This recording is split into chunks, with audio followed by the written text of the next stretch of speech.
Okay, hello everyone. Today we're going to be talking about the best exercise for each muscle, or as I better like to call it, the anti-tier list video. See tier lists.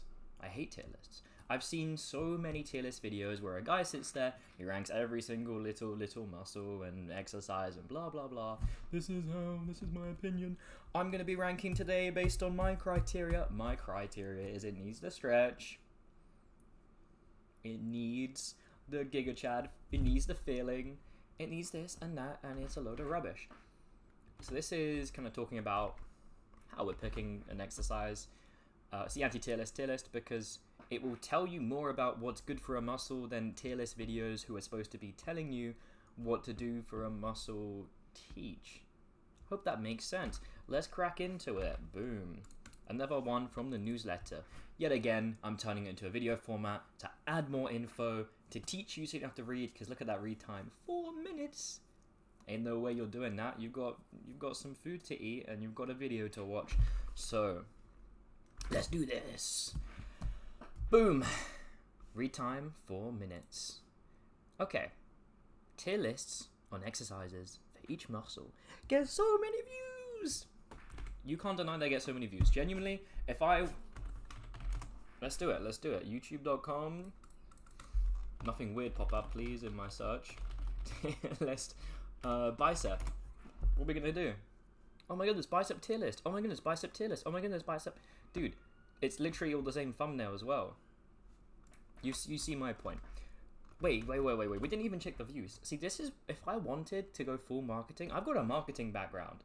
If I wanted to go full marketing instead of information, I'd be doing so much better. Because look at this. 1 mil views, 2.3, 121, 12k. Okay, that's not that great. But look, we literally got these tier list playlists, and they're not just good because of the channel itself. Like, these are the ones that stand out. If we rank by most popular, no hate to this guy or anything. I've actually watched a few of his videos. I don't always agree, but it's a really, really digestible, really well marketed content. But look, the most viewed videos are the tier list ones. And obviously, it's the ones that people care about. More people, by the way, marketing lesson, this doesn't really matter to anyone. I'm going to teach you anyway. Marketing lesson. Forearms tier list does so much better than abs tier list. Do you know why? Let me tell you why. See, forearms, well, not more better than abs. Forearms and abs do better than biceps and back and chest and triceps and walla. Reason being, people know they can do abs and forearms at home. People think they need equipment for these other ones. So when you're new, when you're starting out and you're thinking, you're going to be attracted to these ones. It's all about the audience involved. Okay, next. Even I get countless emails and DMs from guys asking what the best exercise for a muscle is. Yeah. I mean, you've probably asked someone this before, and you might not ask it anymore, but it's definitely something that's popped up time and time again, at least in your mind. Anyway, this shouldn't be happening, and I'm going to show people why. It's easy.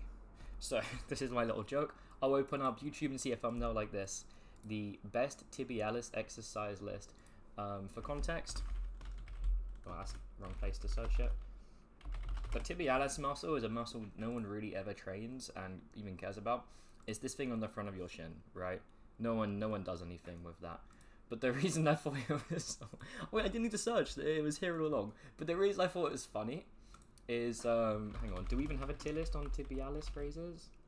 Well, not tibialis raises. But look, no one's doing a tibialis one because even though that would be important for someone out there, it doesn't get enough views for anyone to bother. But of course, as I've said, I think a tibialis exercise tier list would go hard. It probably would go hard. But do you see what I mean? If someone's talking about tibialis, they're like, oh, I'm going to train this, they're probably just going to look at it and intuitively work out what to do. But that's not the point. We're not going to go into that. Point is, exercises do not randomly somehow happen to hit a muscle. It's not some sort of, we invent this exercise. Oh my goodness, that hits triceps? We would have never known. Good thing we tested it. That's not what's going on here. Exercise hit a muscle because each muscle has a job. It has a function. Now, there are times where muscles don't perform its job as it's in a bad position to. For instance, if we go to anatomical functions, moment, arm, shoulder, and we get the Auckland study out, boom. DC Auckland. Let me show you. Figure three. This is what I mean. Okay, they don't always do their function. So for instance, the pec, the chest, we know what we're doing. We're doing this. Maybe we're doing a bit of this. Maybe we're even doing a bit of this. But look, grey line is extension, which would be literally just this movement of the shoulder, and black line is, I think it's abduction because of the way things are drawn underneath. So abduction's that, right? So what you're doing in a shoulder raise. And as you can see, there are moments where, let's say we're talking about extension here because it's underneath. There are moments where the lats, for example, up here, they don't have leverage to do the movement. But what we do see has leverage to do movement. If we look at the grey lines, we look at them above, which means extension. We see that down here, the anterior deltoid has really good leverage for boom. Well, no, this is flexion. What am I saying? We look underneath. We look underneath. We see the posterior deltoid, the rear delt. Really, really good leverage to do that when the lat has none. Well, essentially none. Same here. We can see, if we look underneath, boom, boom, boom, boom.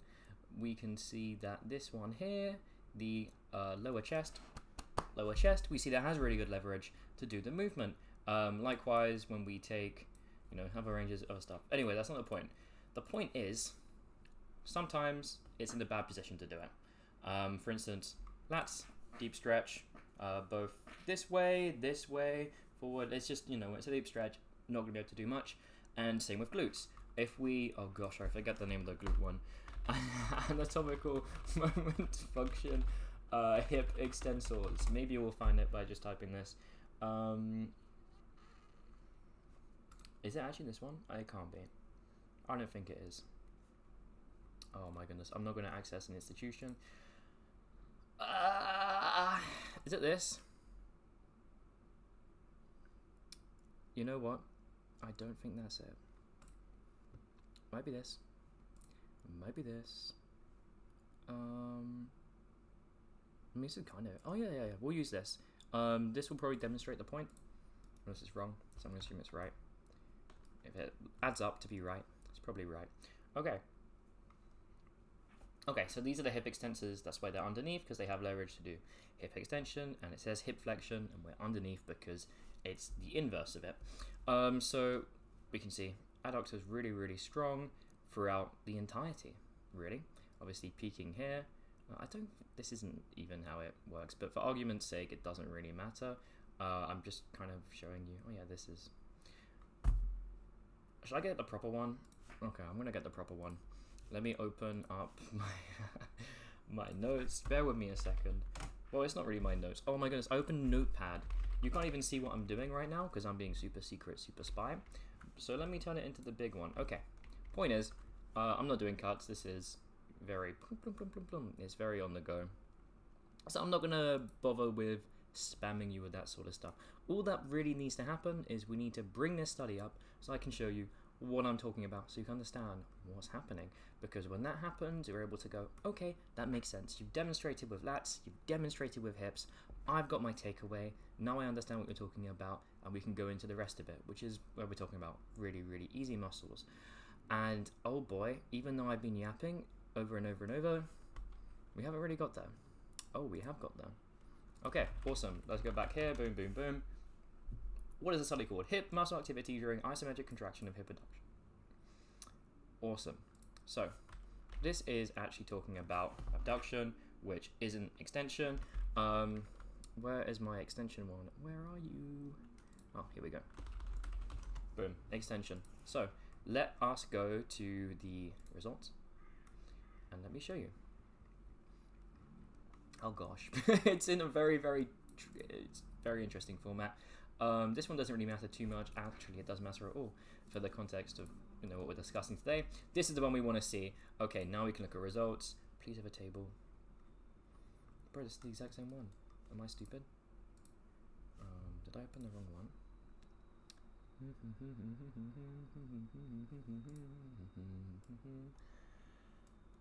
Oh my goodness gracious. What am I doing? What am I doing? Did I actually... Oh, did I just not copy the link? Oh, okay. I didn't copy the link. Here we go. Back to regularly scheduled. Okay, I can't bring this one up. But essentially, if I Google it, it should be able to give me the actual graph, the figure. If it doesn't, sorry about that, because this is a bit of a tricky one. It's, you know, not as findable as some of the others, which is completely fine, but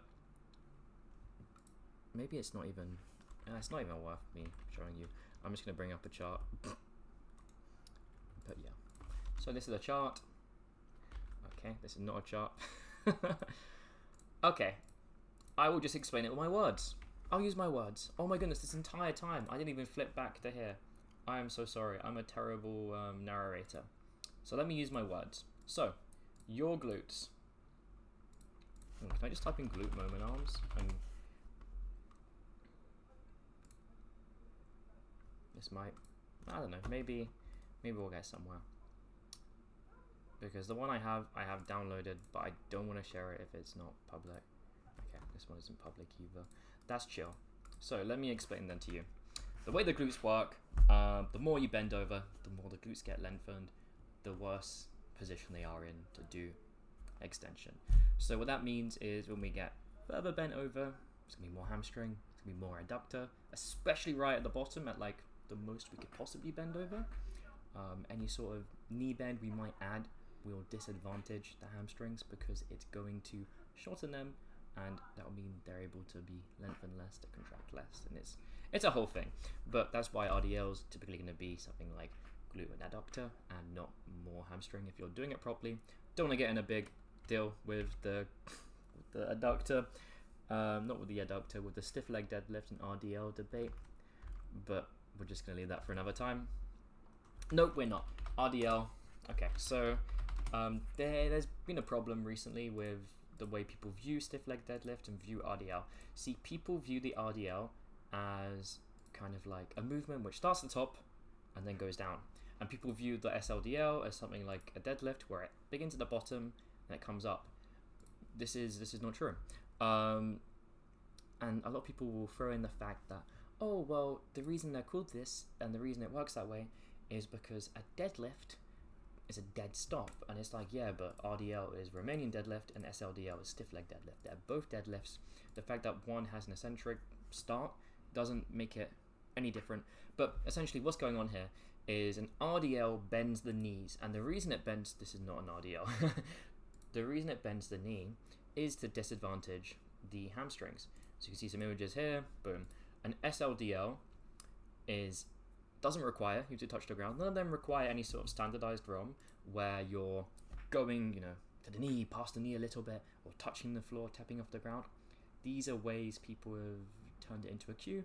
Both of these are purely butt back.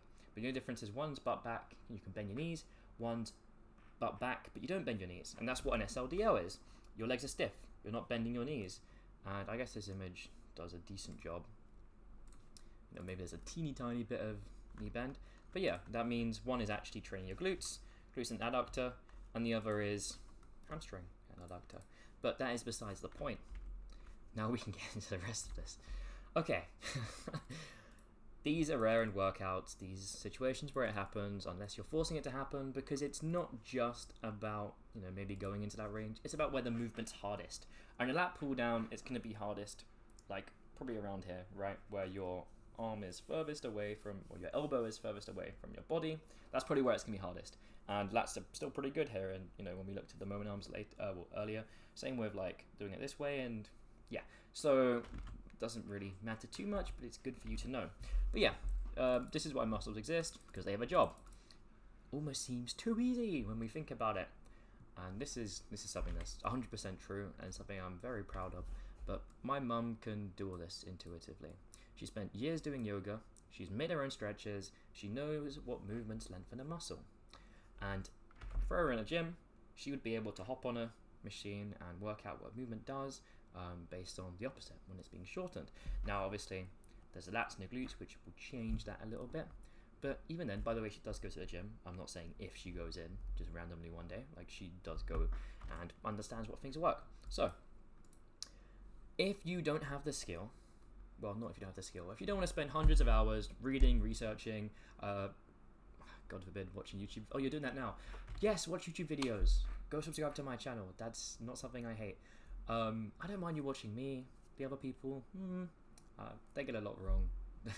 I'm not trying to throw anything. You know, there's a lot of different beliefs, a lot of conflict. But honestly, the only real like throw in your face takeaway I want you to have is follow things logically. They should have logical conclusions. You should be able to see the building blocks, the foundations, the principles upon what's going on. If you don't see those, you're either not digging into their stuff hard enough, because they've spoken about it, like I've spoken about a lot of stuff you need to understand in other videos, which I might not have covered in this one. But if they do all that, that's good. If they don't do that, and instead they focus on more emotional things, talking about like, be a man, face the pain, embrace the deep feeling, you know, if we start going over emotions and pretending certain things are good and using the feelings, we aren't really getting anywhere. We're just wasting our time watching videos. But that's besides the point. I don't want to blame you for entertainment, because, you know, marketer, it should be entertaining. Anyway, I know that's all well and great, but how do you work out a muscle's function? See, every muscle moves a joint. There are 6 types of joints, but most of them aren't ones you'd be training in a gym. It does leave 2 joint types. The hinge joint. It's very easy to understand. Works just like a door hinge. Opens, it closes. There's no rotation, no weird bends. If I rotate my arm like this, it's my shoulder moving. If I rotate this, it's actually a bone moving. I'm not somehow doing something with my elbow. There's no interdimensional astrophysics. I don't know what I'm on when I write these emails, dude. So, it's obvious what movement is required to open/close the door. You can, if you're struggling with how a hinge works, go look at your door, go look at like the metal things that move, and work out how a hinge joint works. That's a fun task for you. So, this is the easiest place to learn, well, easiest place to start when learning what muscles do. And here's something to remember. Every single muscle you have pulls. There are no push muscles. There are no leg muscles. These don't exist. It's just ways where, you know, it's just ways we're cooling things to make it easier. But every muscle pulls. So when you know this, you can look at your elbow. You can look at any joint, and you can go, wait, dude, I swear I'm not small. That's such a bad photo and image, and like, ignore that. We're gonna pretend that it's a lot bigger, okay, for the sake of arguments. That way you'll believe me, because you can only believe someone who's super big and on tons and tons of juice. So we can look at a joint and we can ask ourselves, to open and close this joint, what pulls? Now when you ask this question, it becomes really easy. See, if I want to close this joint like that, I'm like, oh, it's gonna be this thing because it pulls. If I want to open the joint like that, oh, it's going to be this thing because that would pull. For the most part, that's how it works. And with these hinge joints, super, super easy. I even wrote that. Oh, goodness. But there is another joint type. There is one more. This one sucks. It's the ball and socket. Now, anyone who's over... What age would I put it at? Anyone who's over 18, maybe 18. Anyone who's over 18 would know what the OG computer mice, the OG computer mice looked like. They literally had a ball in it. So you see this one? These are all lasers now, which actually means if you put a piece of tape on it, it will stop working. But in the past, mice used to be balls and socket. So this is very similar to how these ball and socket joints work. What does it say here? Beats the current mice. Oh my goodness, I did not read that before saying it. But yeah, a piece of tape will end it. Okay, so anyway, to move the mouse left, the ball has to be pulled right. And obviously when you move the mouse, the ball's going like that. So the ball's actually being pulled right. You know, to go right, it needs to be pulled left, up, down. Yeah. It's obviously a little bit confusing because it's backwards, almost like when you're flying a plane. Why am I saying that like people in the chat are flying planes? Oh, in the chat? This is a video. That's besides the point. Why am I saying that like people are just going out driving planes and then coming to watch this? There's got to be one pilot. If you're a pilot, drop down in the comments and tell me about your flight, because yeah, let's get those gains on the flight. Anyway, at the end of the day, there are only real, 4 directions we can go. We can go up or down, left or right, and any sort of in between is going to be a combination of going down and left, going down and right, you get what I'm saying here. So, you might be wondering, well, this is super easy. All we have to do is we need to work out what pulls the ball in all the 4 directions. Now, the problem here is that the power, strength, ability to move changes on what a muscle does. Now, to prevent some sort of overcomplicated jargon, each muscle will usually move the ball away, but sometimes it doesn't. Isn't that great? And to make it even more confusing, as a teaser for a future future video, I guess. Hey, I haven't wrote the content yet. I'm sorry, it just can't be done. But yeah, when you take a look at the ball and socket joints in the body, hips and shoulders, the muscles that move the ball change based on the leg and arm width.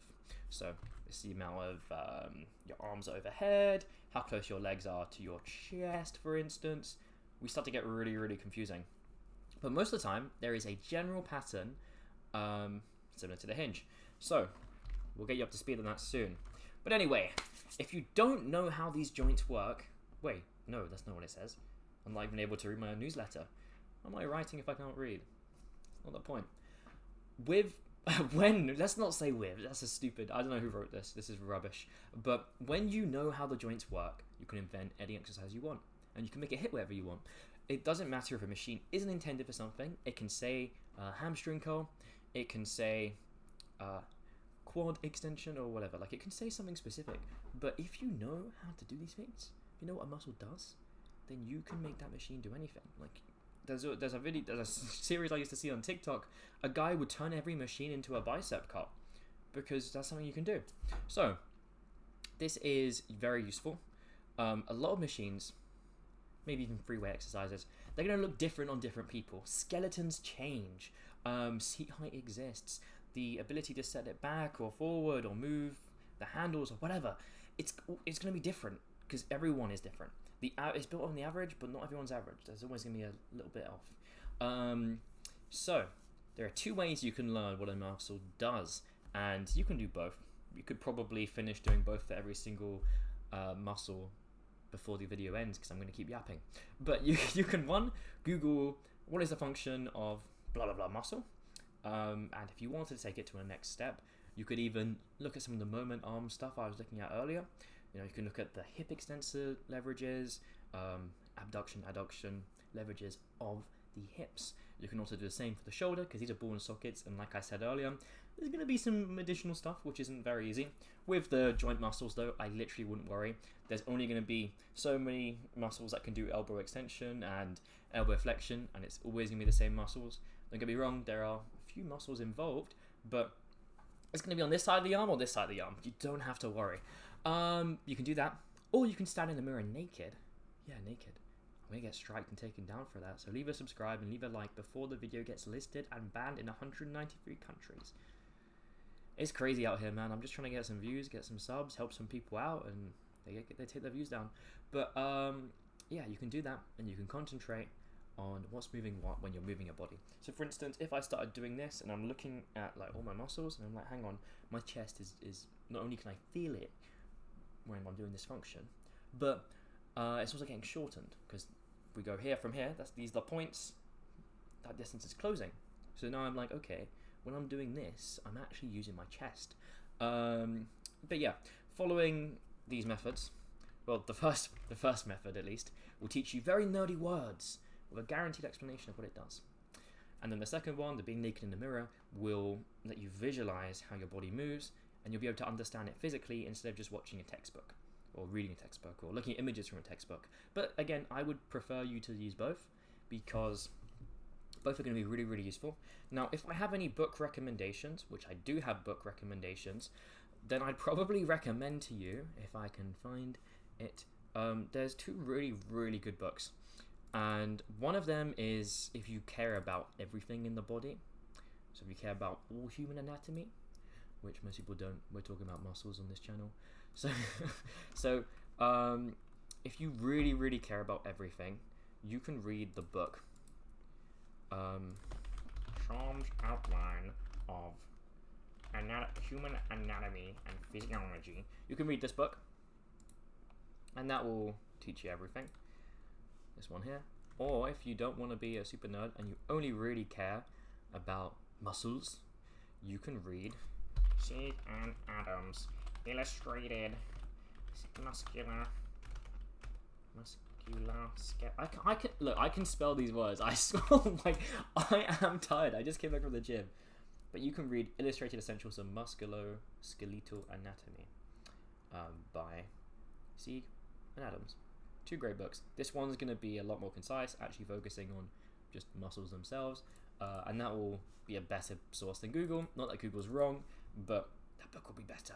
I promise you.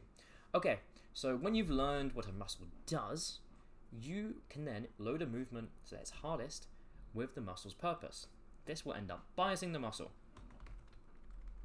It's just that easy, dude. It's just that easy. But, as I have mentioned, there are exceptions. And that's with 2 muscles. Well, I guess it's with two joints, 2 muscles. I don't know how we're going to throw that out. But, you know, lats really stretched, glutes really stretched. But you don't really have to see that as a bad thing. See, lats really stretched. It sounds a bit strange, but at least lats really stretched here. That's going to be good for, surprisingly, the lower chest. I know. So if we wanted to be absolutely crazy, we could just load this here and, like, grow really good lower chest. Oh, the glutes. Like an SLDL, we could use that, take advantage of that to remove the glutes, to focus on the hamstrings. But anyway, yeah, there are exceptions, 2 muscles, and there's going to be some additional info which can be very useful. Because for the most part, we're going to be treating muscle groups as if they're one muscle, right? This is the front, this is the chest, this is the back, this is the back. But there's a lot of muscles you can target in these 2 areas. We've got the upper, lower chest. We could even throw in mid, because you can bias regions depending on how you're doing things. And the back has the lats, traps, mid-back, blah, blah, blah. And in further videos, if you stay subscribed, if you keep watching things, I'm going to build onto how you can actually have that sort of regional biases. I'm probably actually going to throw it in this video, depending on if we have any other articles I can throw into this one. But if you understand this principle, then training is really fun, because we can change where our limbs are, we can change where the machines are hardest, and we can use all of that to bias different parts of the chest, back, legs, and sometimes we have muscles which require us to do things a little bit differently to be able to actually hit them. So this will be covered. Yeah, send it to your friends, blah, blah, blah. But oh my goodness, I swear there's something which is linked to this. I need to literally look through, because I can remember something being involved. Why can't I go to page 3? Oh my days, I don't want to read you. But do I really have nothing else on this? I could have sworn I have something else on this. You can't get shredded. This is the bands. What's the bands?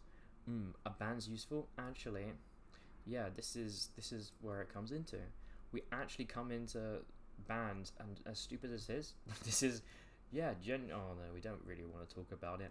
I'm not gonna, because that's just its own tangent, really, to be completely honest. Before you, well, no, subscribe first, but after that, I'm gonna tell you about bands and how that might go into the thing.